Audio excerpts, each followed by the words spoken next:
नमस्कार, मैं हूं जल्पा क्षत्रिय और आप देख रहे हो के न्यूज नेशनल।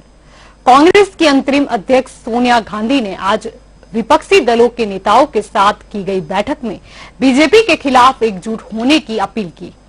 उन्होंने कहा कि सिर्फ संसद में ही नहीं बल्कि बाहर भी विपक्षी दलों को एकजुट होना चाहिए।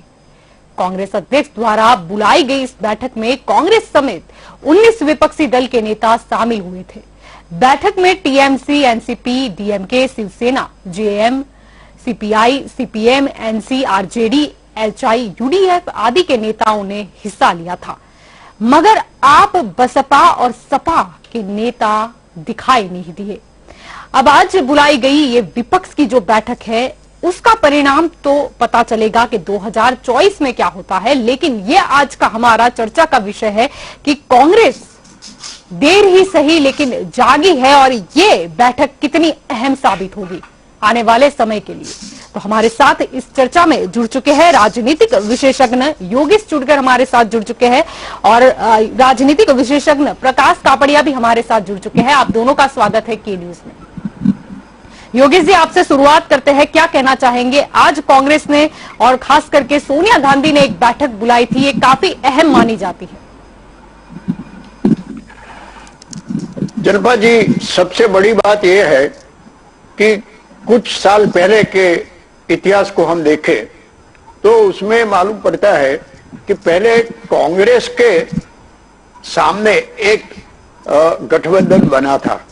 उसमें सब पार्टियां इकट्ठी होके गैर कांग्रेसी पार्टियों का एक संगठन बना था और उसमें क्या हुआ हमने देखा। कांग्रेस के सामने कोई कुछ नहीं कर सका, कितना भी संगठन बने। सिर्फ इमरजेंसी के बाद इंदिरा जी का जो इमरजेंसी का था इसके लिए सब पार्टियां इकट्ठी हुई और जनता गवर्नमेंट बनी। मोरारजी देसाई ने उस टाइम प्राइम मिनिस्टर की तरह काम किया और सारी पार्टियां उसमें शामिल हुई। जैसे कि जनसंघ था, जनसंघ ने पूरा विलय जनता पार्टी में कर दिया। इस तरह से सभी पार्टियां मिलके एक पार्टी बनी, जनता पार्टी। और वो जो गठबंधन था, यानी हम बोले कि एक मिक्सचर था, तो वो लंबे समय नहीं चला क्योंकि सबकी विचारधारा अलग थी। इसको भी प्राइम मिनिस्टर बनना था, इसको भी बनना था। इस कारण मोरारजी भाई की गवर्नमेंट टूट पड़ी और फिर चरण सिंह प्राइम मिनिस्टर बने, वो भी लंबा नहीं चला। फिर से इलेक्शन आया और फिर इंदिरा गांधी प्राइम मिनिस्टर बनी। इस तरह से ये जो गठबंधन की कुछ बातें जब भी होती है वो ठीक से नहीं चलती है। आज भी हमें देखना है कि जब से नरेंद्र मोदी का राष्ट्रीय कक्षा में उदय हुआ है उसके बाद नरेंद्र मोदी ने जो प्रभाव किया है उससे पूरी भारत की राजनीति को नरेंद्र मोदी ने उसकी पकड़ में ले लिया है। उसके कारण सब विपक्षों को गड़बड़ हुई और कांग्रेस भी उस टाइम सिर्फ पार्लियामेंट में 44 सीट ला सकी। तो उस टाइम भी सब लोग इकट्ठे हो गए और सब पार्टियों ने मिला के, मुझे मालूम नहीं कुछ 22-23 पार्टियां, तो इतनी सारी पार्टियां मिलके भी वो गठबंधन ठीक से नहीं कर सकी। ऐसे करके सब लोगों ने हाथ मिलाए और वो फोटो सेशन किया। वो फोटो सेशन में बहुत अच्छा लगा कि चलो भाई ये सब इकट्ठे होके भाजपा का प्रभाव कुछ कम करेंगे। बात नहीं बनी। आज सोनिया जी ने जो मीटिंग बुलाई उसका भी अर्थ यही है कि ये भाजपा का अभी पूरा प्रभाव जो चल रहा है 2014, 2019 और अभी 2024 आएगा, उसमें भी ऐसा लगता है कि भाजपा ही आएगा। तो उसके सामने कुछ न कुछ करना पड़ेगा। तो सोनिया गांधी ने ये मीटिंग बुलाई और इसमें आपने बहुत सी पार्टियां गिनाई। टीएमसी जो है वो कांग्रेस के साथ काम करना नहीं चाहती है, या तो कांग्रेस के अंडर में काम करना नहीं चाहती है। वैसे शरद पवार है और यूपी की जो मुलायम सिंह के बच्चों वाली पार्टी है वो भी नहीं आएगा। तो कौन इसके साथ आएगा, कौन रहेगा, ये बड़ा सवाल रहेगा। लेकिन आज जो मीटिंग बुलाई सोनिया जी ने, तो मुझे प्रश्न ये करना है कि सोनिया जी पहले अपनी पार्टी का गठबंधन कुछ ठीक करे। उनके पास आज न तो राष्ट्रीय प्रमुख है, राष्ट्रीय अध्यक्ष, वो कार्यकारी राष्ट्रीय अध्यक्ष बन के बैठी है।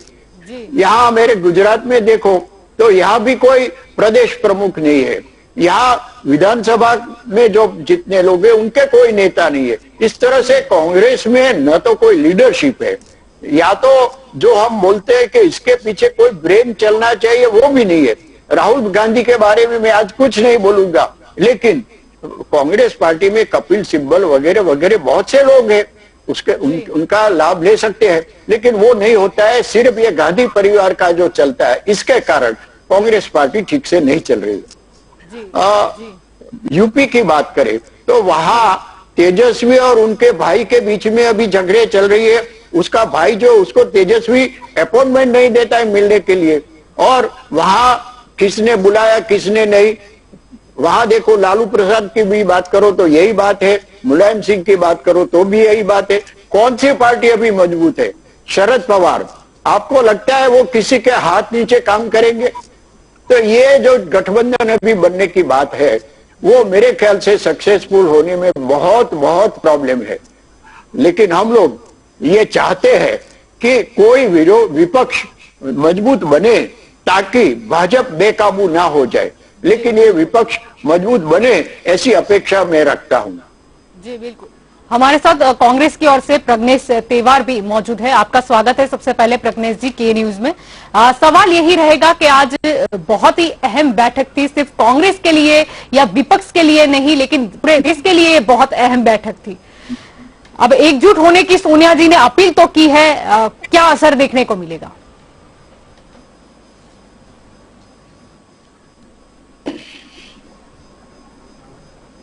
प्रज्ञेश जी शायद आपका आवाज म्यूट है। आवाज नहीं है।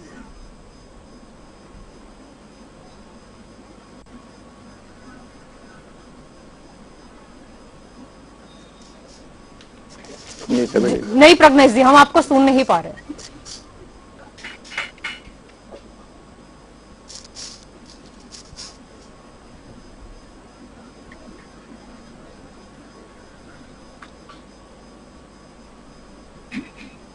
जी, हम प्रज्ञेश जी को शायद किसी तकनीकी खराबी की वजह से सुन नहीं पा रहे, उनकी ओर से शायद म्यूट किया गया है। प्रकाश जी, मैं आपकी ओर आना चाहूंगी, क्या कहना चाहेंगे?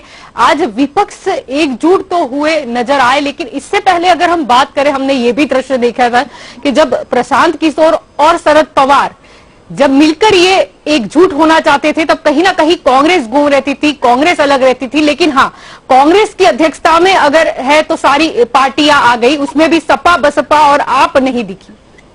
क्या कहना चाहेंगे? इसमें जो आप बसपा और सपा नहीं दिखी, उसका कारण यह है कि वो अपना नेतृत्व स्वतंत्र करना चाहते हैं और उनको इस गठबंधन पे पूरा भरोसा नहीं है। और पहले भी जैसे योगेश जी ने बताया कि पहले जो विपक्ष कई बार इकट्ठा हुआ, जनता दल बना, चौधरी चरण सिंह मंत्री बने, तो कोई कैसे सपोर्ट से बनना पड़े, वो गठबंधन चल नहीं सकता है। ऐसा अभी निश्चित रूप से माना जाना चाहिए कि ये गठबंधन का नेतृत्व संभालने के लिए उसकी भी लड़ाई होगी। अभी कुछ निश्चित ही नहीं, अभी 19 पार्टियां इकट्ठी हुई है, तो 19 के अंदर कौन नेतृत्व संभालेगा वो कोई तय नहीं हुआ है, न उसके बारे में कोई चर्चा हुई है। तो इस तरह से जैसे एक इसलिए इकट्ठे हुए कि जब कोई भी शासक पक्ष प्रजा पे जब अत्याचार होता है या उनको लगता है कि शासक पक्ष अब बराबर नहीं चल रहा है, तभी विपक्ष लोग इकट्ठे होते हैं। तो जैसे पहले इमरजेंसी आई या जो भी कुछ मिसा का कायदा आया, तो किधर किधर जो लोकशाही का खंडन हुआ, इसके लिए जो विपक्ष इकट्ठे हुए थे। तो अभी भी ऐसा है कि एक हफ्तू जो नरेंद्र मोदी का शासन है जी, उसमें उनको तोड़ने के लिए ये लोग इकट्ठे हुए हैं। और इनको ऐसा है कि हम सब, लेकिन नेतृत्व की जवाबदारी पहली है कि आप भी इसमें जुड़ी नहीं है, तो आपको भी जो नेतृत्व, आप पार्टी को भी नेतृत्व का प्रश्न होगा। हम इनके साथ जुड़ेंगे तो हमारे वोट बैंक टूट नहीं जा रहे, ऐसा भी डर होगा। का कहना यह है सौरभ भारद्वाज का कि उनको न्योता नहीं दिया गया। लेकिन न्योता पहले भी आप और बसपा जो इसके पहले कुछ मीटिंग हुई थी उसमें भी वो गैरहाजिर थे, नहीं थे। थोड़ा टाइम पहले हुई थी। तो वो जो आप पार्टी है वो दिल्ली में जैसे 69 सीटें वो लाई थी पहले, और कांग्रेस की जो विपक्ष की भूमिका है वो कमजोर रहने के कारण आपको उसका स्थान मिला है जो पार्टी को, ऐसा निश्चित रूप से पब्लिक मान रही है। जी जी प्रज्ञेश जी, आपकी आवाज आ रही है मुझे अब। जी हाँ, जी प्रकाश जी अपनी ऐसा- जी प्रकाश जी अपनी बात पे आ जाइए। हाँ, तो निश्चित रूप से ऐसा माना जा रहा है कि आपका वो विरोध पक्ष की भूमिका में अभी महत्वपूर्ण रहा है, इसलिए वो नहीं आते पार्टी में, उसमें संगठन में नहीं आते। तो ये हमारे देश की लोकशाही का आजादी के बाद ये रहा है कि जब भी कोई शासक पक्ष अत्याचार करता है तो ये सब इकट्ठे होते हैं। लेकिन फिर भी सोनिया गांधी को एक चीज हम बोलेंगे कि सुबह का भूला हुआ शाम को वापस आया, और ये तो उसको भूला नहीं कहा जा सकता है। तो वो भी 19 पार्टियों को इकट्ठा करके कर रहे हैं, तो उसके अंदर प्रजा को ये दिखाना चाहते हैं कि शासक पक्ष अत्याचार कर रहा है। 19 पार्टी खुद तो बोलेगी कि शासक पक्ष की ये खामी है, ये माइनस पॉइंट है, ये माइनस पॉइंट है, उससे शासक पक्ष के थोड़े वोट टूट सकते हैं। लेकिन विपक्ष का संगठन जो है वो शासक सत्ता पे आवे ऐसा कम दिखाई पड़ता है। और मोदी जी जो है उन्होंने जो उनका प्रभाव है वो कुछ प्रजा पे ज्यादा है। अब ऐसा नेतृत्व मजबूत चाहिए। जब तक ये विपक्ष पार्टियां नेतृत्व की घोषणा नहीं करेगी तब तक उनको प्रजा का सपोर्ट मिलना मुश्किल है, बहुत मुश्किल है। ऐसा लगता है कि प्रजा नेतृत्व को, भारतीय प्रजा की मानसिकता ऐसी है अभी कि नेतृत्व किसका है उसको पसंद करना चाहेगी।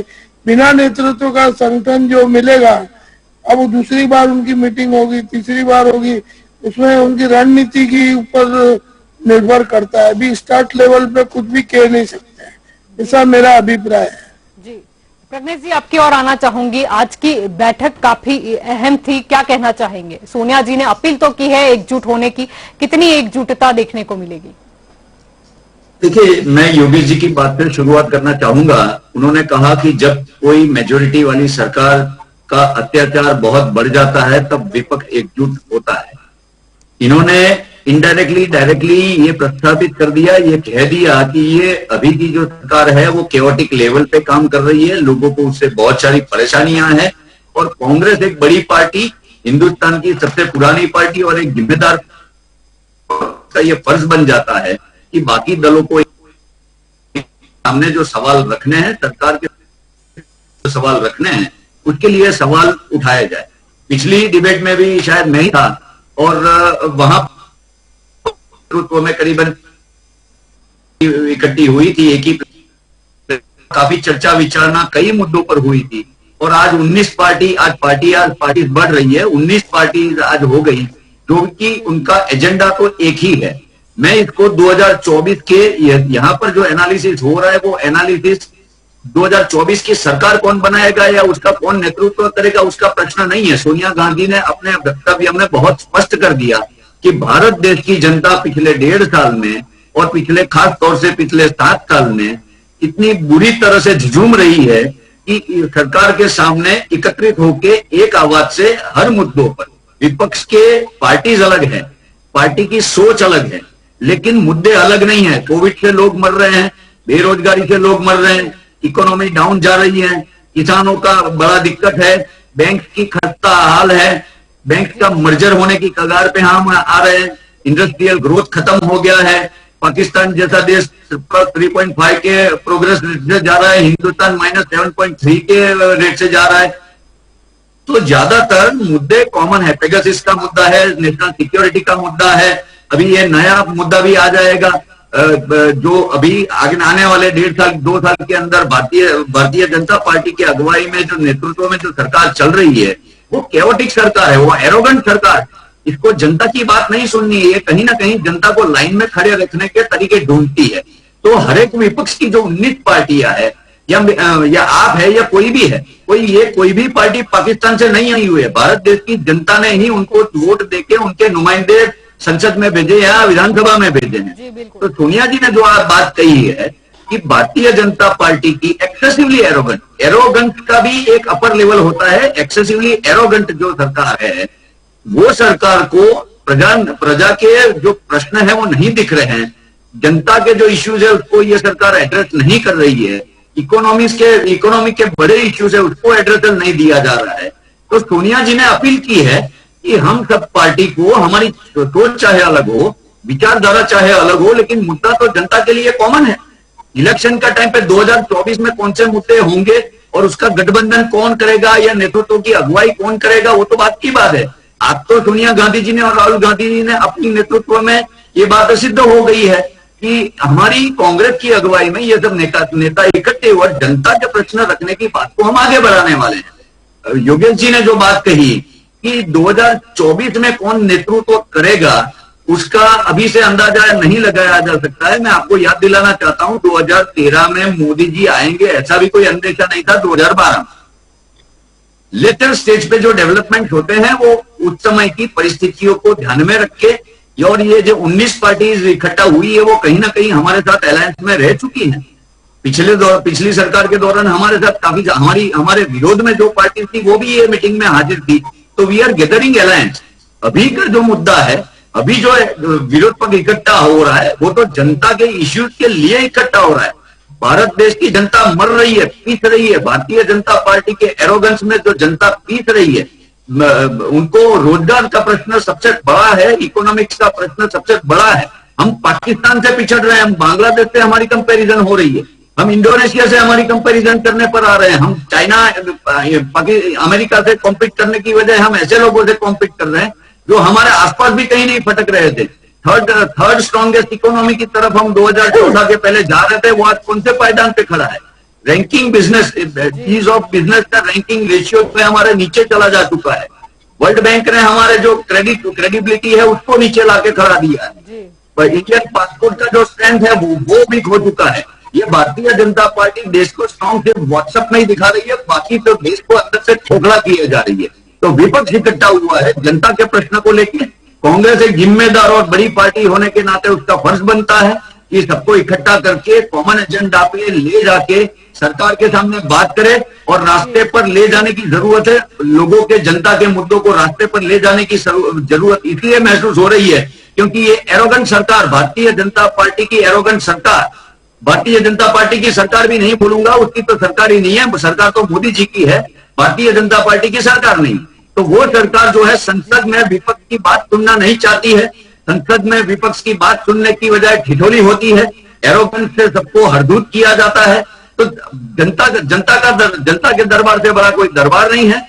19 विपक्षी पार्टियां जनता के मुद्दों में एक है, कांग्रेस की अगुवाई में लीड ले रही है, सोनिया जी की अगुवाई में, राहुल गांधी जी की अगुवाई में हम लोग जनता के जो मुद्दे हैं, हम जनता के लिए लड़ने के लिए ये पार्टी, ये सत्ता के लिए सिर्फ पार्टी नहीं है। 5 साल सत्ता से दूर रहेंगे तो पार्टी बंद नहीं हो जाती है।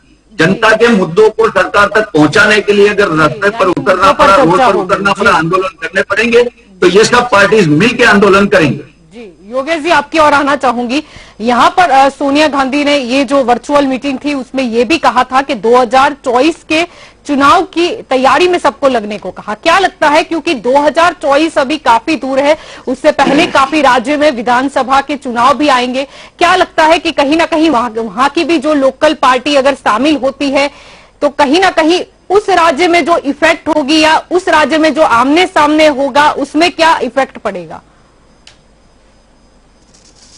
सोनिया जी ने आज जो मीटिंग बुलाई, मेरे ख्याल में एक अच्छी बात है कि सब विपक्ष इकट्ठे होते हैं और भाजपा के जो कमियां है वो दिखाने में करेंगे। जैसे प्रज्ञेश भाई ने तो पूरा लिस्ट बता दिया कि भाजपा ने ये नहीं किया, एरोगेंसी है, ये है, वो है, कोविड है, अपना रेटिंग नीचे आ गया।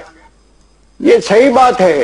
तो इन भाजपा को अभी दूर करने के लिए कांग्रेस मजबूत होवे तभी चलेगा, लेकिन सब पार्टियां मिलकर भी कुछ करती है तो एक अच्छी बात है। लेकिन 2024 की बात तो दूर है, उन्होंने बताया कि कौन उसमें लीडर बनेगा, किसका चेहरा आगे आएगा प्राइम मिनिस्टर के रूप में, वो 2024 की बात है।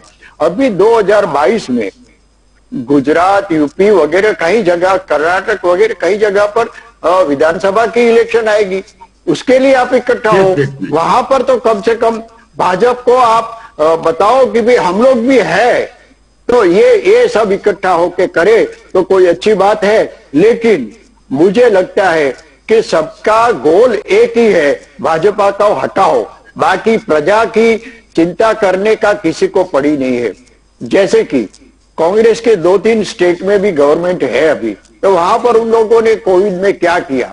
गुजरात में ठीक नहीं किया, बंगाल में ठीक नहीं किया, तो राजस्थान में भी कैसा ठीक किया था वो भी आपको देखना चाहिए। छत्तीसगढ़ में क्या था? तो सभी जगह कोविड के बारे में सब लोगों ने एक ही प्रकार का काम किया है। प्रजा बहुत पीड़ित हुई है, जिसके स्वजन गए हैं उनको पूछो कि क्या क्या क्या अभी हमको दुख होता है। ये किसी को नहीं पड़ी है। अभी तो इलेक्शन आ रहा है, इलेक्शन के लिए हमें कुछ करना है, तो मेरा तो यही राय है कि स्टेट इलेक्शन के लिए आप कुछ कर दिखाओ, तो 2024 में आप आगे कुछ बढ़ सकते हो। लेकिन पहला ये अभी आपका टेस्ट हो जाएगा स्टेट इलेक्शन में, विधानसभा में आप क्या करते हो, विधानसभा में कैसे मेजोरिटी लाते हो। प्रज्ञेश जी ने बहुत बताया कि ये ठीक नहीं हुआ, तो अगर ये ठीक नहीं है तो आप क्या करेंगे तो वो ठीक हो जाए।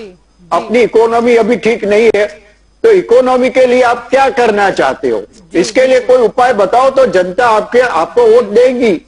लेकिन आपके पास ऐसा कोई मुद्दा नहीं है कि इसका ये खराब है नेगेटिव, तो वो सब जी हाँ जी योगेश जी की बात कंप्लीट होने दीजिए। प्रज्ञेश जी आपकी और भी आऊंगी। जी योगेश जी कंटिन्यू कीजिए। तो इसका कोई नेगेटिव बात करो वो तो ठीक है, कुछ पॉजिटिव बताओ।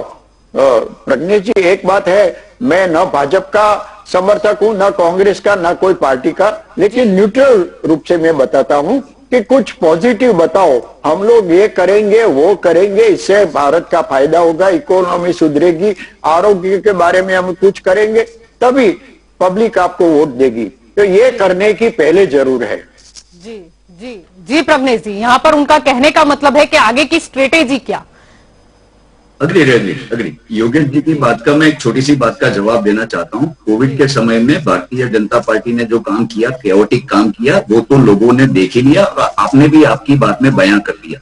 मैं आपको याद दिलाना चाहता हूँ कि कोविड के एडमिनिस्ट्रेशन के कोविड को हैंडल करने के टाइम पे प्रधानमंत्री नरेंद्र मोदी जी ने राजस्थान में हमारी गवर्नमेंट ने जो काम किया था, गहलोत जी ने काम किया था, वो प्रधानमंत्री जी ने अपनी मीटिंग में उसकी सराहना की थी और नेशनल लेवल पे ये कहा था कि जयपुर मॉडल जो है उसको फॉलो करना चाहिए ताकि हम अच्छी तरीके से लड़ सके।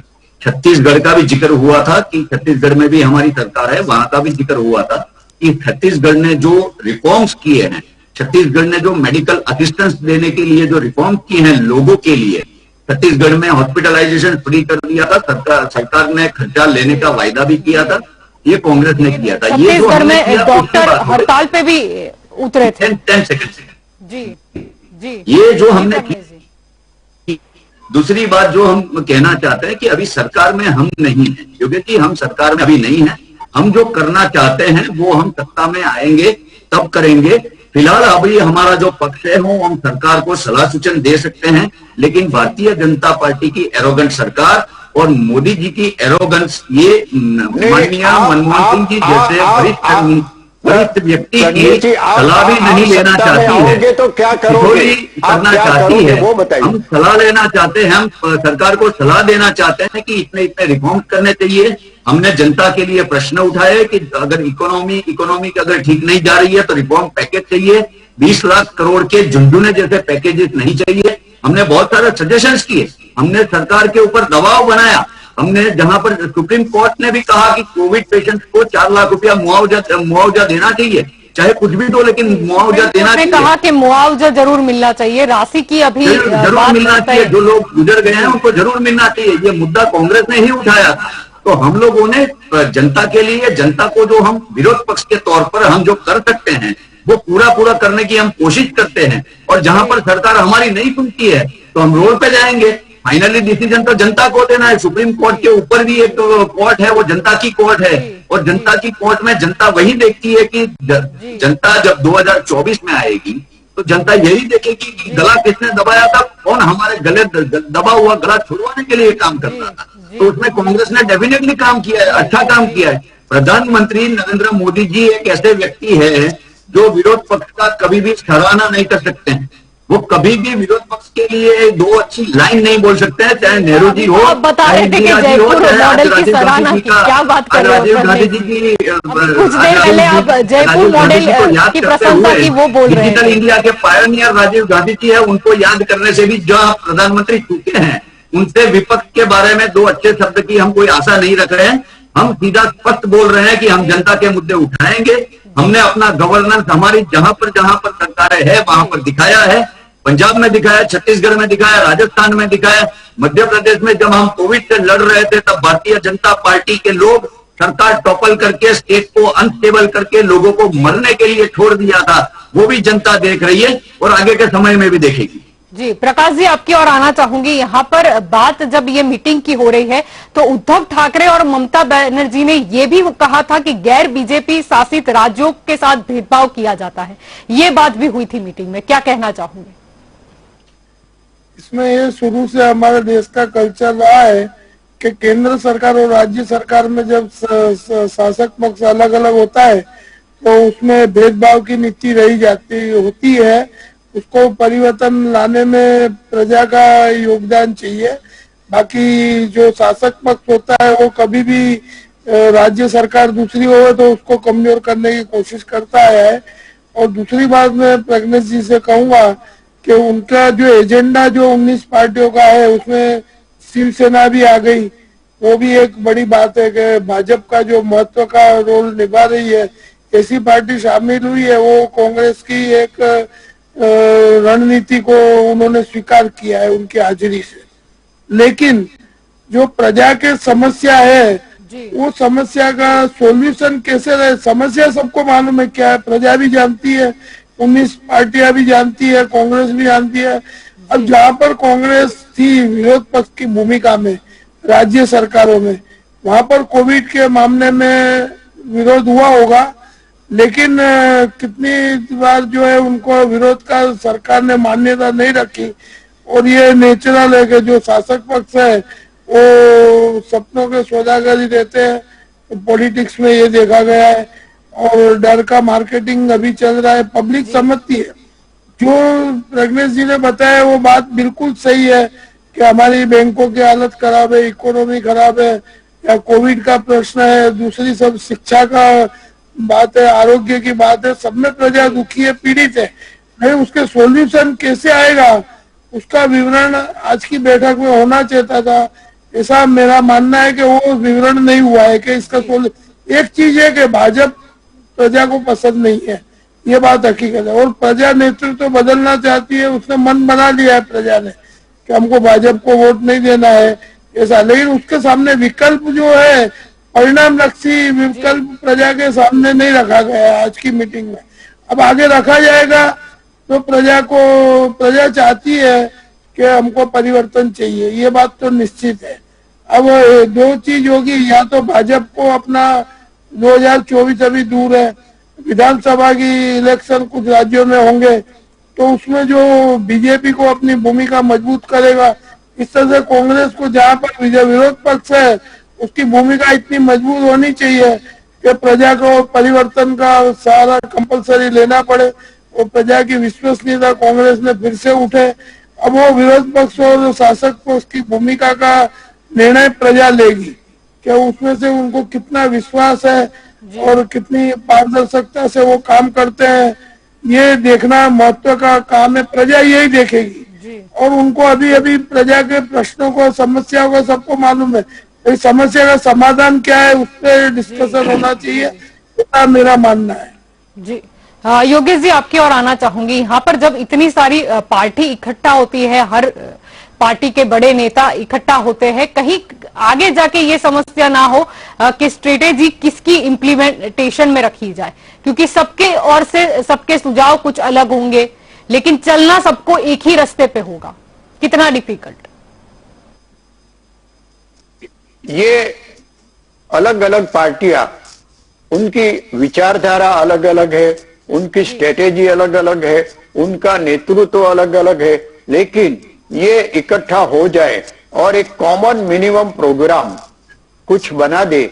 और ये भारतीय जनता पार्टी का प्रज्ञेश भाई ने बहुत से माइनस पॉइंट गिना है और हम भी जानते हैं। प्रकाश भाई ने तो ऐसे बोल दिया कि प्रजा अभी चाहती है कि भाजपा को हटाओ, लेकिन प्रजा के पास ऑप्शन क्या है, विकल्प क्या है? विकल्प आप पूरे देश की बात करो तो पार्लियामेंट की 500 सीटों में कोई ऑप्शन है किसी को लाए? 303 सीटें भाजपा को मिली थी, तो वो क्या कारण से मिली थी? बाकी कोई ऑप्शन नहीं मिला। और अभी आपके पास पूरा टाइम है, उसका ऑप्शन मिलना चाहिए। ये भारतीय जनता पार्टी ने जो गलतियां की, इकोनॉमी खराब हुई, हेल्थ में प्रॉब्लम हुआ, वो सुधार करने के लिए आपके पास क्या विकल्प है? आप कौन सी नीति बनाना चाहते, उसमें कुछ बताओ। कि चलो एजुकेशन के लिए अभी गवर्नमेंट में नई एजुकेशन पॉलिसी बनाई, उसमें अभी एजुकेशन का कोई फायदा होगा या नहीं? बाकी तो आज मैं मेरे आसपास में देखता हूं, जो इंटेलिजेंट बच्चे हैं, जो एजुकेशन लेते हैं, उसके मन में एक ही गोल है कि हम कैसे भी तरह से ये देश छोड़ के अमेरिका में जाए, वहां नहीं जाएंगे तो न्यूजीलैंड में, कनाडा में, ऑस्ट्रेलिया में जाएंगे। तो ये देश में रहने के लिए उनको कोई अच्छा एजुकेशन मिलना चाहिए और एजुकेशन के बाद उनको कुछ अच्छी अपॉर्चुनिटी मिलनी चाहिए। ये आपका इसके लिए क्या उपाय है वो बताओ। भाजपा के पास कोई उपाय नहीं है, वो 7 साल में हमने देख लिया। तो ये इसका कुछ उपाय बताओ। हमारे कितने साइंटिस्ट आज नासा में देखो तो परसेंटेज में अपने साइंटिस्ट ज्यादा है, तो ये साइंटिस्ट भारत के लिए क्यों काम नहीं कर सकते? हम लोग मंगल पर पहुंच सकते हैं और भी कुछ कर सकते हैं। लेकिन अभी तो भाजपा ने एक काम किया है, बड़ा काम किया है कि जो भी फिगर है उसको वो दबा देती है। तो ये इतने टाइम में कितने साइंटिस्ट ने सुसाइड किया, और कारण क्या था कि उनकी इंटेलिजेंस जो है, उनकी जो आवड़त है, उसका उपयोग नहीं किया गया। उनको किसी न किसी तरह से ये ब्यूरोक्रेसी में आगे नहीं आना दिया। तो ये सब सुधार करने की जरूरत बहुत है और भारतीय जनता पार्टी ये नहीं कर सकी है, वो सत्य है। तो इसके लिए आप कोई उपाय बताओ कि हम ऐसा करेंगे और सब पार्टियां मिलकर इसके पर विचार करो। भाजपा को हटाना है तो भाजपा के बदले आप क्या कुछ अच्छा कर सकते हैं उसकी बात करो। वो अगर करेंगे तो पब्लिक आपको डेफिनेटली सपोर्ट करेगी। बाकी नेतृत्व के बारे में तो बाद में कितना झगड़ा होगा वो तो टाइम ही बताएगा। पास्ट में भी हमने देखा है कि वो हुआ था। मोरारजी भाई जैसे ही अच्छी गवर्नमेंट चला रहे थे, लेकिन चौधरी चरण सिंह ने कुछ निकाला, संघ का निकाला, ये निकाला करके वो गवर्नमेंट टूट गई और रिजल्ट क्या आया। तो इस तरह से ये जो लोग इकट्ठे होते हैं उसमें नेतृत्व का प्रश्न भी अभी सॉल्व नहीं करेंगे तो ये कितनी भी बार मीटिंग करेंगे कुछ उसका परिणाम आने वाला नहीं है। जी बिल्कुल। प्रज्ञेश जी आपकी ओर आना चाहूंगी। यहाँ पर प्रश्न मेरा यही रहेगा कि आपको नहीं लगता कि कहीं ना कहीं आप बोल रहे हैं कि 2024 को अभी देर है, तभी डिसाइड होगा कि नेतृत्व कौन करेगा, लेकिन जैसे अगर आप बात कर रहे थे प्रधानमंत्री नरेंद्र मोदी की, वो शायद यहाँ पे गुजरात में मुख्यमंत्री थे, तभी से उन्हें पता था कि मुझे कहां जाना है और उन्होंने उसी तरीके से ही अपनी छवि बनाई थी, लोगों तक गए थे। यानी आपको नहीं लगता कि कहीं ना कहीं प्रचार और प्रसार भी इतना ही जरूरी है? चाहे वो भले आपको पॉजिटिव वे में जाना है, लेकिन आपको जनता को कुछ तो दिखाना होगा, आपको बताना तो होगा कि कौन रहेगा आगे। अगर ये प्रधानमंत्री है, इनमें क्या खूबी है, अगर ये देश का नेतृत्व करेंगे तो क्या क्या फायदे होंगे, किस तरीके से रहेंगे, यानी आपको कहीं ना कहीं किसी को तो आगे करना ही होगा। देखिए, आपकी बात से मैं पूर्णतः सम्मत नहीं होता हूं, लेकिन पार्शियली मैं आपसे एग्री करता हूं। योगेश जी ने जो बात कही, प्रकाश जी ने जो बात कही, उसको पकड़ते हुए मैं ये लेके जाता हूं, अगले साल में करीबन 6 स्टेट्स में विधानसभा के इलेक्शन आ रहे हैं। जी बिल्कुल। 6 विधानसभा के इलेक्शन आ रहे हैं। अभी थर्ड वेव की हम लोग एंटिसिपेट कर रहे हैं कि थर्ड वेव आएगा। दो वेव में देश की हालत खस्ता हो चुकी है, लोग परेशान हो चुके हैं। थर्ड वेव जब आने का हम एंटिसिपेशन कर रहे हैं, तो अभी विपक्ष की पार्टी को अभी प्रायोरिटी देखनी है कि आज की डेट में 2024 में कौन नेतृत्व करेगा। उसकी लड़ाई में नहीं पड़ना है, उसकी चर्चा में नहीं जाना है। अभी फिलहाल ये देखना है कि देश को आगे के समय में सुचारू रूप से ट्रैक पर कैसे लाया जाए। जो बहुत सारी व्यवस्थाएं हमारी है, संस्थान हम बेचने के कगार पर है, देश की अकयामतों को बेचने की कगार पर हम जो बैठे हैं, उसमें से सरकार को, ये भारतीय जनता पार्टी की मौजूदा सरकार को कैसे पहले रोका जाए, नहीं तो देश ही नहीं बचेगा। 2024 तक ये लोग देश भी रहने देंगे कि नहीं, ये भी एक बड़ा प्रश्न है। देश की इकोनॉमिक हालत इतनी खस्ता करके 7 साल में इतनी खस्ता कर चुकी है, इतनी डेप्थ इतना ज्यादा बढ़ चुका है। तो अभी फिलहाल प्रायोरिटी की बात है। प्रायोरिटी में अभी आता है कि देश को इस बिगड़ी हुई परिस्थिति में सरकार के ऊपर दबाव बना के, सरकार के ऊपर एकजुट विपक्ष बन के प्रेशर खड़ा करके सरकार को ट्रैक पर कैसे लाया जाए। सरकार की एरोगेंस को दबाने के लिए विपक्ष एकजुट जो हुआ है, वो सरकार की एरोगेंस की वजह से हुआ है। सरकार अगर संसद में चर्चा करती, खुले मन से चर्चा करती, तो विपक्ष के लोग वहां पर चर्चा करना नहीं गए थे कि 2024 में कौन प्रधानमंत्री बनेगा। विपक्ष के जो लोग जो संसद में चर्चा करना चाहते थे वो देश के मुद्दों पर चर्चा करना चाहते थे। हमारी आज की डेट में प्रायोरिटी देश के मुद्दे ही है। चुनाव के टाइम पे हम चर्चा करेंगे, उचित समय पर उसकी भी चर्चा होगी। अगले साल में 6 विधानसभा के इलेक्शन आने वाले हैं।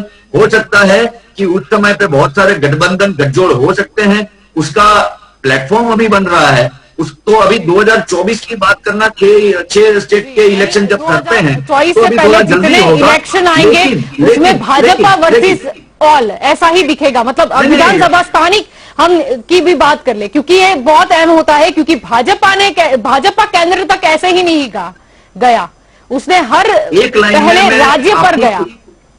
जी, आपकी पूरी बात का अगर एक लाइन में जवाब अगर मुझे देना है तो मैं ये कहूंगा, it is not Bhajpa versus all, it is a total failed government versus the all entire India of 135 crore. 135 Bhajpa, Bharatiya Janata party के लोग भी भारतीय जनता पार्टी से त्रस्त हो चुके हैं, लेकिन उनको पता है कि मोदी जी के अलावा उनके पास कोई है नहीं, कुछ पॉलिसीज भी नहीं है, ना आगे के देखने की दूरदृष्टि है, ना देश को चलाने की सक्षमता है। तो it is not about Bharatiya Janata party versus all. Chaotic सरकार जो है, एरोगेंट सरकार है, फेलियर सरकार है, देश को खड्डे में डाल देने वाली जो सरकार है, उसके सामने पूरा देश धीरे धीरे करके एकजुट हो रहा है। और मैं योगेश जी को और प्रकाश जी को यकीन दिलाता हूं कि जनता समझ चुकी है। जनता ने एक एक्सपेरिमेंट किया था 2014 में, एक ऑल्टरनेटिव देख के। मोदी जी ने जितने यू टर्न लिए हैं, जितनी बातें बोल के वो सरकार में है, वो सब बातों से आज की डेट में मुकर चुके हैं। वो जनता भी देख रही है, जनता ने दूसरी भी अपॉर्चुनिटी दे दी, लेकिन आज की डेट में जो कंडीशन है वो जनता देख रही है। जनता बड़ी गंभीरता से इस बातों को देख रही है। विपक्ष अपने एजेंडा पर कायम है। विपक्ष का एजेंडा है लोगों को जनहित की जो बात करनी है, वो अभी विपक्ष की प्रायोरिटी में है। आज हम 2024 में कौन सरकार बनेगा उसकी बात में नहीं जाना चाहते हैं। हमारी प्रायोरिटी क्लियर है। भारतीय जनता पार्टी का जो ज्ञान होता है वो तो ऐसा है कि 2014 में इलेक्शन जीते तो 2019 में व्हाट्सएप मैसेज क्या भेजना है उसकी तैयारी में लग जाते हैं। हम जनता के प्रश्नों को उठाना चाहते हैं, जनता को सुखाकारी कैसे दे सकते हैं उसकी बात रखना चाहते हैं उचित समय पे। पॉलिटिकल पार्टीज हैं हम लोग, हम कोई भजन मंडली खोल के नहीं बैठे हैं। पॉलिटिकल पार्टीज के तौर पे हमको पता होना चाहिए कि अभी हमारी कौन सी प्रायोरिटीज है। आज भारतीय जनता पार्टी के लोग लोगों के इश्यूज को एड्रेस करने की बजाय रैलियां निकालने में व्यस्त है। उनको उत्सव करना है।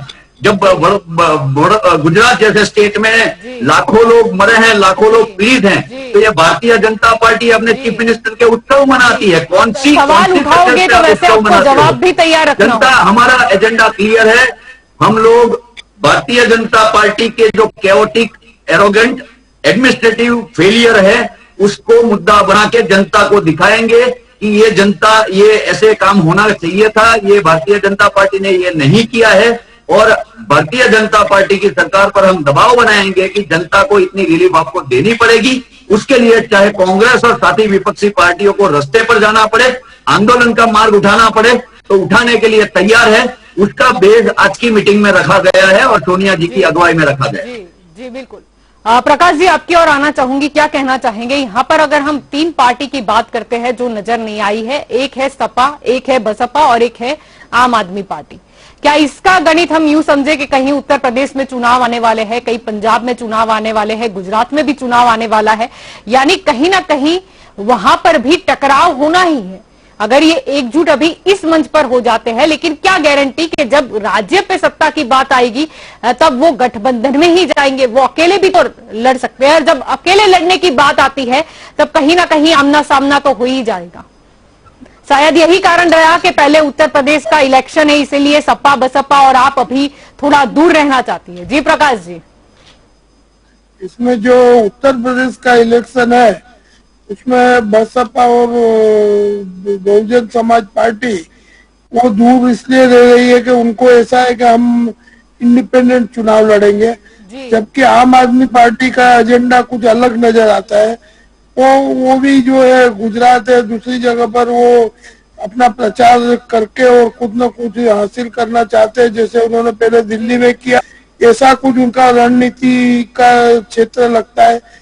और दूसरी चीज जो प्रज्ञेश जी को मैं कहना चाहता हूँ कि मोदी जी का जो नेतृत्व है, जो उनका प्रजा ने स्वीकार किया है, वो पूरा का पूरा का एक वो पॉलिटिकल साइंस के अभ्यासी है और प्रजा की मानसिकता को वो समझ चुके हैं मोदी जी।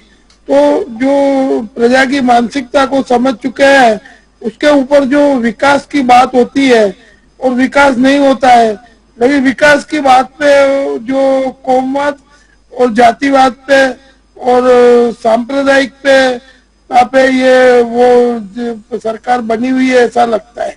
क्योंकि जो दूसरी परिस्थितियां है इसके अलावा, जातिवाद और कौमवाद के अलावा, वो परिस्थितियां बिल्कुल कमजोर है। उसमें कोई भी जो आर्थिक नीति है या शिक्षा का प्रश्न है, राइट टू एजुकेशन कांग्रेस ने बनाया 2009 में, और कांग्रेस ही जो विरोध नहीं कर पा रही है कि आरटी हमारा कायदा था और गरीब बच्चे हैं वो शिक्षा से वंचित रह रहे हैं। कांग्रेस विरोध करती है, मैं ऐसा नहीं, लेकिन उसको विरोध सफलता पूर्वक करना चाहिए, जिससे प्रजा को लगे कि विरोध करने से परिणाम आया।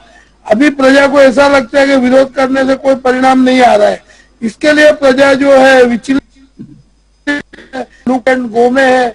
आपको कुछ ऐसा प्रावधान रखना चाहिए विपक्ष को कि हम बिन सांप्रदायिकता को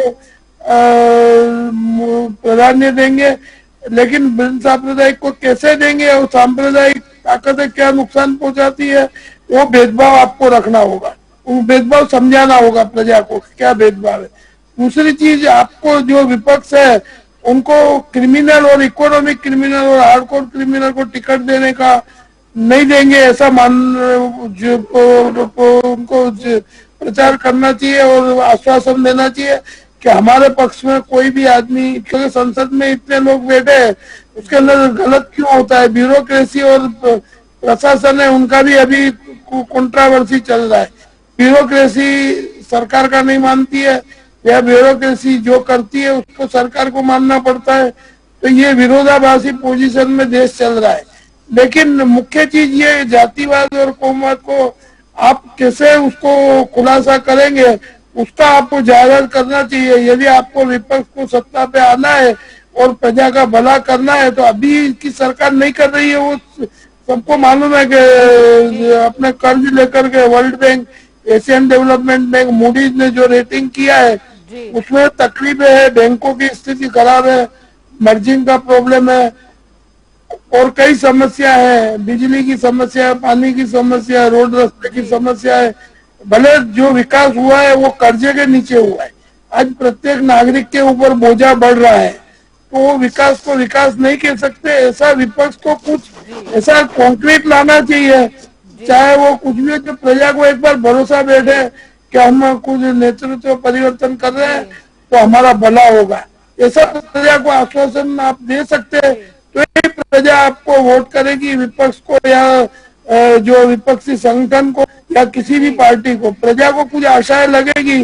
वो मोदी जी ने उनके भाषण में हमेशा आशाएं, सपनों के सौदागर है, अच्छा बोलना चाहते हैं और अच्छी उनके पास जो रणनीति है पॉलिटिकल, उसका वो भरपूर उपयोग कर रहे हैं। और प्रजा की मानसिकता को मनोवैज्ञानिक ढंग से वो समझते हैं। वास्तविकता कुछ अलग है और मनोवैज्ञानिकता अलग है। आपको ये भेद दूर करना होगा, तभी आपको सफलता मिलेगी। मैं आपको मुद्दे की बात बता रहा हूँ, प्रजा का आवाज, वॉइस ऑफ पब्लिक बता रहा हूँ आपको। आपको ये चेंज लाना पड़ेगा। जी योगेश जी, आपकी ओर आना चाहूंगी। यहाँ पर मुद्दा ये भी है कि जब सारे विपक्ष एकजुट हो जाएंगे या हो रहे हैं, तब सत्ता पक्ष क्या कर रहा होगा? यानी बीजेपी भी इतनी आसानी से हार तो नहीं मानेगी। क्या लगता है क्या होगा आगे? जी योगेश जी। देखिए बीजेपी का जो प्रभाव पूरे देश में है, कुछ स्टेट उसमें नहीं है, फिर भी ओवरऑल जो प्रभाव है वो आज भी टिका हुआ है। हाँ, थोड़ा कम हुआ है कोविड के कारण, कुछ पॉलिसियों के कारण, लेकिन उनके पास जो दो जादूगर है, वो विपक्ष के पास कौन है? अमित शाह और मोदी जी, ये दोनों मिलके कुछ कर सकते हैं। ऐसा करिश्मा विपक्ष के पास किसके पास है? कौन सी पार्टी? कांग्रेस देखो, शिवसेना देखो, ये देखो, सबका कुछ प्रभाव है। मानो शिवसेना का है तो महाराष्ट्र के सीमित है, तो ऐसे ये नहीं चलेगा। पूरे देश में नेशनल लेवल पर वो कुछ लीडरशिप चाहिए, ऐसा कोई प्रभाव होना चाहिए। प्रकाश जी ने बहुत अच्छा बताया कि मोदी साहब क्या है कि उनकी रणनीति, उनकी ऑरेटरी और उनकी जो राजकारण की पॉलिटिक्स का समझ, because he is a political science student, तो वो जो बात है वो नेक्स्ट इलेक्शन में स्टेट के बारे में या तो 2024 के इलेक्शन में ये जरूर प्रभावित करेगा सबको। लेकिन अगर उनकी फेलियर गिनाते रहोगे तो कुछ नहीं होगा। मैं गुजरात की बात करूं, उनकी फेलियर गिनाते हुए भी कॉर्पोरेशन, पंचायत, तालुका पंचायत सब इलेक्शन हार गए। तो ये फेलियर की बात मत करो, फेलियर है, प्रजा भी जानती है, लेकिन उसका उपाय क्या है वो आप बताएंगे, तभी आपके लिए प्रजा को कुछ सॉफ्ट कॉर्नर होगा, बाकी तो कुछ है नहीं। और प्रजा, जैसे प्रकाश भाई ने बताया कि पूरे देश में भाजपा से लोग थक गए, तो उसका कोई विकल्प चाहिए। प्रजा विकल्प ढूंढ रही है और ये अच्छी बात है कि आप मिलके कुछ विकल्प की योजना कर रहे हैं। अगर उसमें आप सक्सेसफुल हुए तो मुझे लगता है कि भारत की राजनीति में डेफिनेटली कोई अच्छा चेंज आएगा। जी प्रज्ञेश जी, आपकी ओर आना चाहूंगी। यहाँ पे जब भाजपा की बात होती है, भले ही सारे विपक्ष बोलते हो, चलो आम जनता भी मानती है कि शायद भाजपा की मार्केटिंग टीम बड़ी स्ट्रांग है। यानी कुछ भी अगर वो करते हैं तो तुरंत ही वो दिखा भी देते हैं कि ये सब कुछ किया है, ये हमने ही किया है, और हम नहीं होते तो ये मुमकिन ही नहीं होता।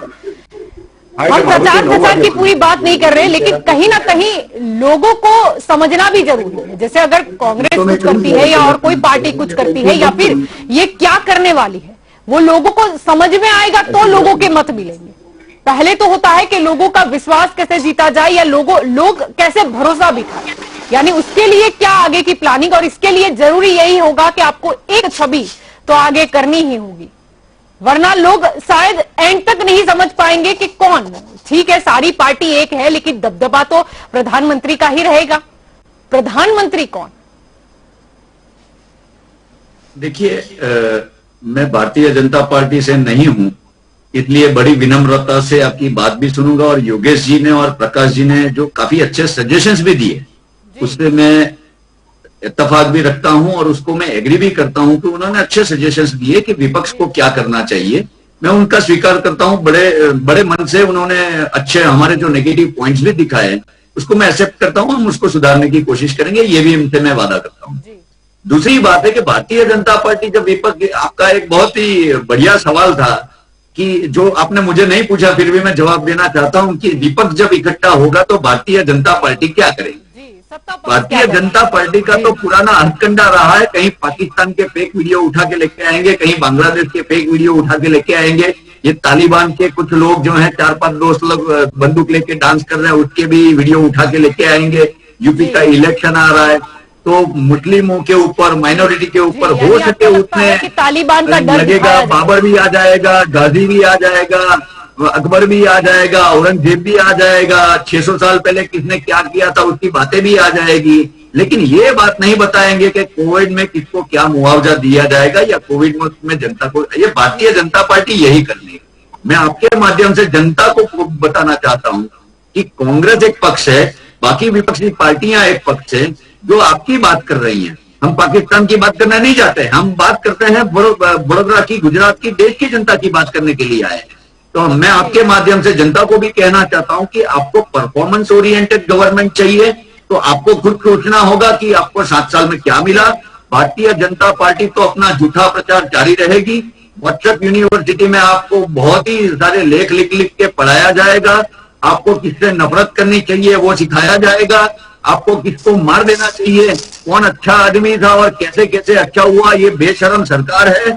शहीदों के नाम पर भी वोट मांगते हुए जिनको शर्म नहीं आई है, ऐसे लोग तालिबान के नाम पर भी वोट मांगने निकले ना निकले तो वो बड़ी घटना हो जाएगी। तो भारतीय जनता पार्टी तो यही करने वाली है। कांग्रेस के तौर पे और विपक्ष के तौर पे हम ये कहना चाहते हैं, हमने जहां पर हमारी सरकार है वहां पर ऑपरेशन और मेथड से हमने एडमिनिस्ट्रेशन करके दिखाया है।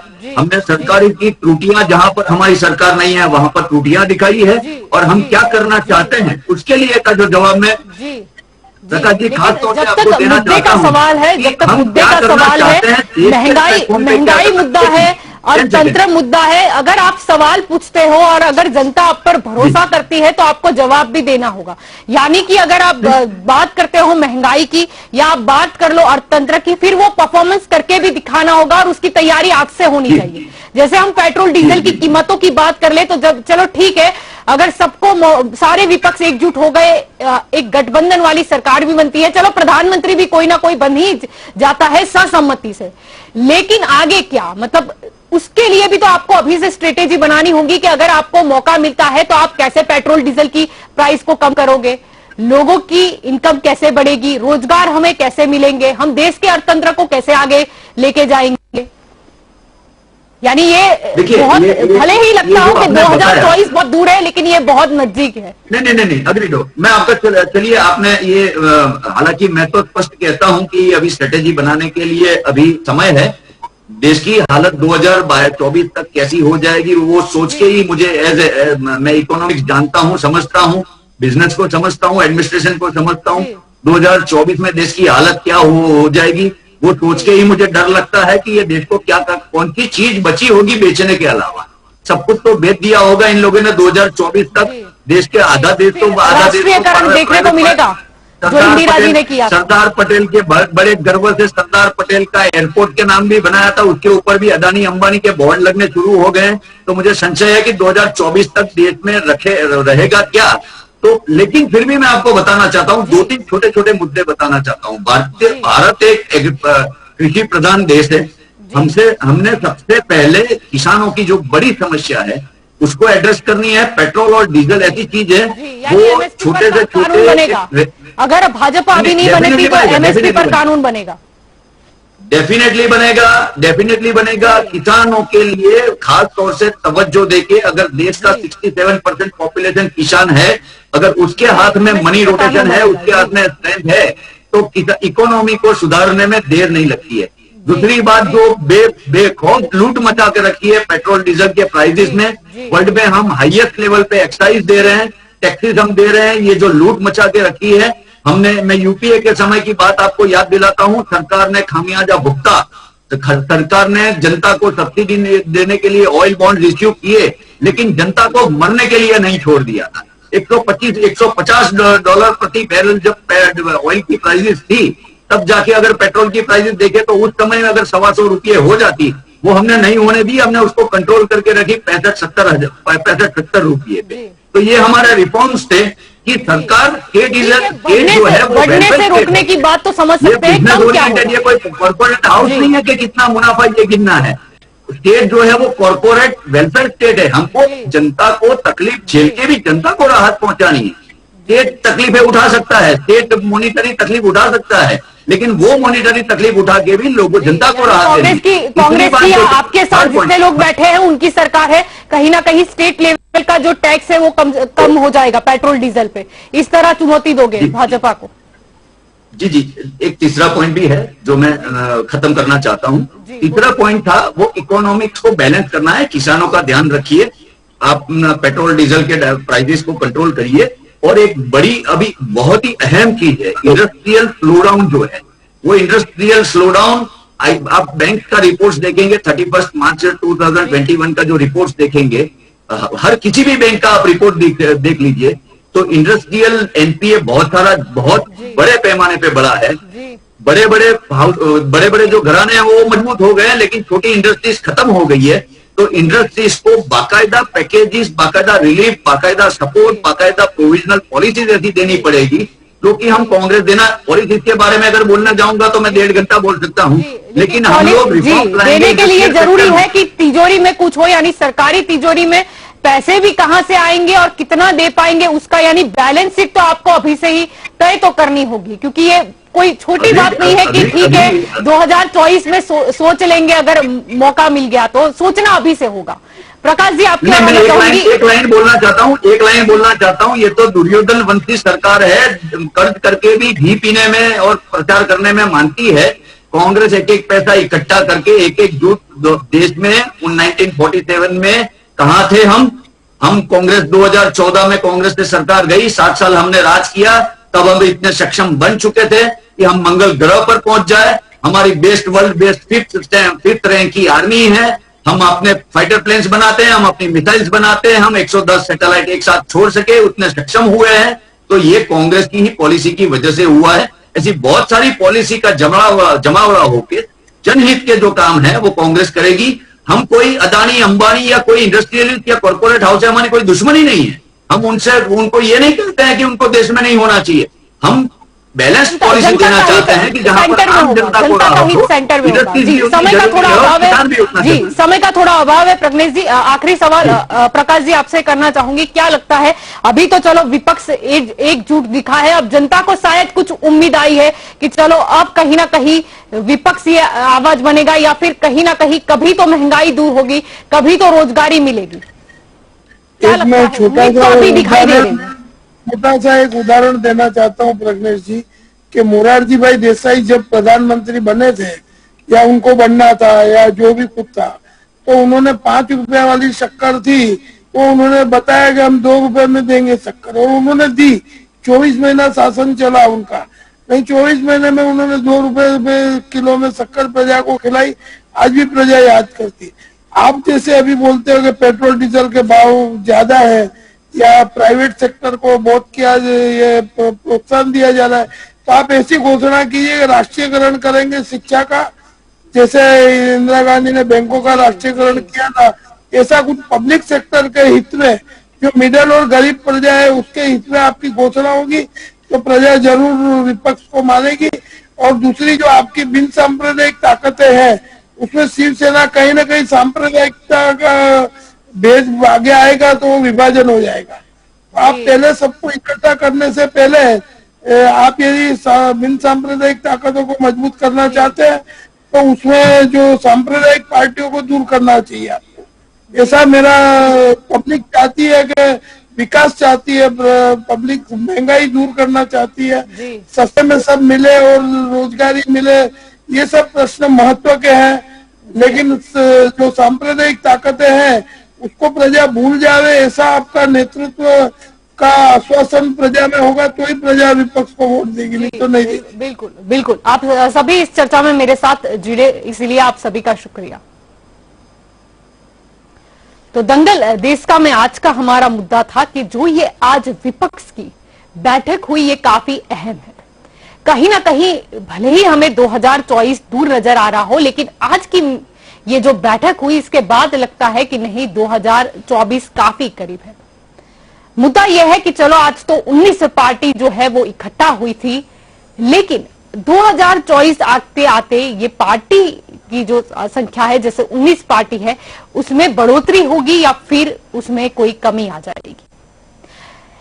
2024 के आने तक काफी राज्यों में इलेक्शन भी होगा, विधानसभा का चुनाव आएगा, तब कहीं ना कहीं ऐसा ना हो कि मनमुटाव हो जाए किसी पार्टी के साथ, और वो कहीं ना कहीं ये जो विपक्ष एकजुट नजर आ रहा है इसमें से कहीं ना कहीं गुम हो जाए। जरूरी ये भी है कि भाजपा आसानी से हार तो नहीं मारने वाला, तो आगे भाजपा की भी क्या स्ट्रेटेजी रहेगी ये भी देखने का बहुत ही उचित समय भी आएगा। मुद्दा तो जनता का यही है कि कौन उन्हें पेट्रोल डीजल की कीमतें घटाकर देगा, कौन महंगाई घटाकर दिखाएगा, कौन रोजगारी देगा और कौन अर्थतंत्र को आगे ले जाएगा। जनता शायद कोरोना काल के बाद समझ ही चुकी है कि उन्हें किस चीज की जरूरत है, नहीं कि उन्हें किसी का प्रचार प्रसार सुनने की या किसी की वाहवाही करने की जरूरत है। जनता समझ चुकी है कि अगर कोई सत्ता पक्ष में आता है तो उस पक्ष की जिम्मेदारी क्या है और पक्ष को उसे क्या फायदा भी करवाना होगा। तो दंगल देश का में अभी बस इतना ही। ज्यादा जानकारी के लिए आप जुड़े रहे के न्यूज के साथ। नमस्कार।